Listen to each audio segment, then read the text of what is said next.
they're respected, but what they're telling you is wrong, and it begins to be repeated and repeated and repeated, and because it's repeated, it sticks. And an example of that would be the fact that Mimi, John's aunt, ran in a bombing raid on the night that John was born to hold him for the very first time. If you look at the books on World War II, this is one of them, Merseyside War by Rodney Whitworth, and you look up October the 9th, you will find out that a Junkers 88 was shot down over rural Aberth, and that is it. There was no bombing raid on Liverpool that night, zero, none. I put that in the first book of the John Lennon series 30 some odd years ago, and no one cares. They keep repeating it over and over and over and over. That's repetition of an error. It's not something I made up, it's in the war records.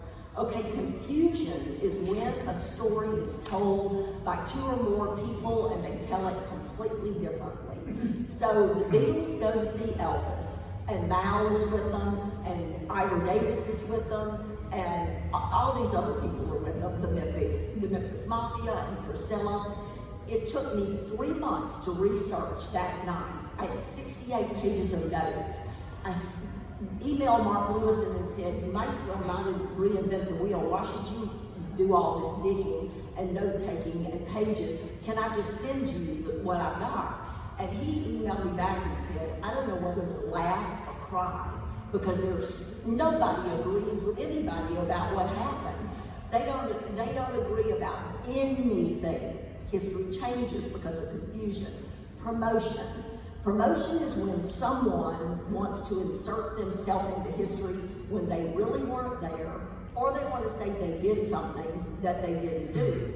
And a good example of that would be all of the questions about whether John really wrote his songs or not, because other people claim to have written the songs.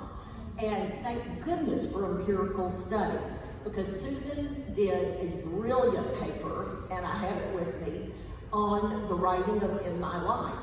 Harvard University, Susan has in this paper, did a study on In My Life, and they said there is an 81.1% chance that John wrote the song. They said there is a 40%, 40-point-something% chance that Paul wrote some of the middle eight, not the lyrics, but some of the music. And so pretty much you can say 81.1% chance it's John's song.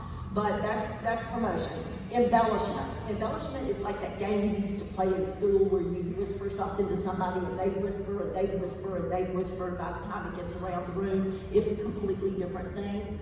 So at Paul's 21st birthday party, John had finally had enough of the teasing about him going on holiday with Brian.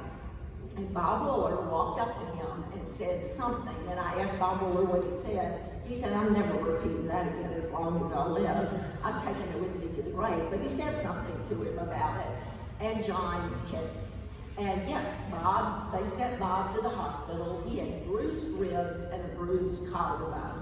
But by the time that Albert Goldman gets a hold of it in the 1980s, John picked up a shovel and hit Bob Wooler with it. I have all the accounts, and you can look at the story growing and growing and growing and growing and changing and changing and changing, and that is called embellishment.